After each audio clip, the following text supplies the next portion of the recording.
પંચમહાલના સૈરા પોલીસ મથકના પીઆઈ રાહુલ રાજપૂતે મળેલી માહિતી આધારે ભૂટવા ગામ પાસેથી બાઇક ચોરને ઝડપી પાડ્યો હતો।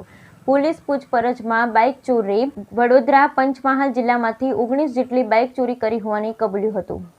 પોલીસ પૂછપરછમાં આરોપી પાસેથી अन्य बाइक ચોરીનો પણ ભેદ ઉકેલાય તેવી શક્યતાઓને નકારી શકાય તેમ નથી। પંચમહાલ જિલ્લાના સૈરા પોલીસ મથકના પોલીસ ઇન્સ્પેક્ટર રાહુલ રાજપૂતને ખાનગી રાહે બાતમી મળેલી કે શેખપુર ગામના મુવાડી ફળિયામાં રહેતો સામનસિંહ જુવાનસિંહ રાઠોડ ચોરીની બાઇક સાથે હોસેલાવ તરફ આવી રહ્યો છે।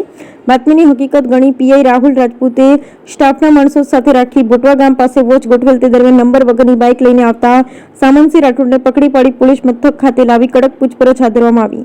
બાઇક ચોર સામતના શેખપુર ગામમાં આવેલા તેના નળિયાવાળા ઘરે તપાસ કરતા 5 જેટલી બાઇક સંતાડી રાખેલ મળી આવી હતી।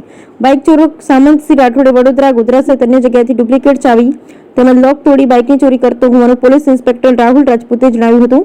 પોલીસે આરોપીને સાથે રાખી અલગ અલગ જગ્યાએથી ચોરી કરેલ બાઇકોની રિકવરી કરી આરોપીને વધુ પૂછપરછ હાથ ધરવામાં આવી હતી। પોલીસના હાથે પકડાયેલ બાઇક ચોર સામંતસિંહ રાઠોડ અગાઉ પણ વડોદરા ખાતે બાઇક ચોરીના ગુનામાં ઝડપાઈ ગયો હોવા છતાં ફરીથી તે જેલમાંથી છૂટ્યા પછી પોતાના મોજ-શોખ પૂરા કરવા બાઇક ચોરી કરવા માંડ્યો હતો।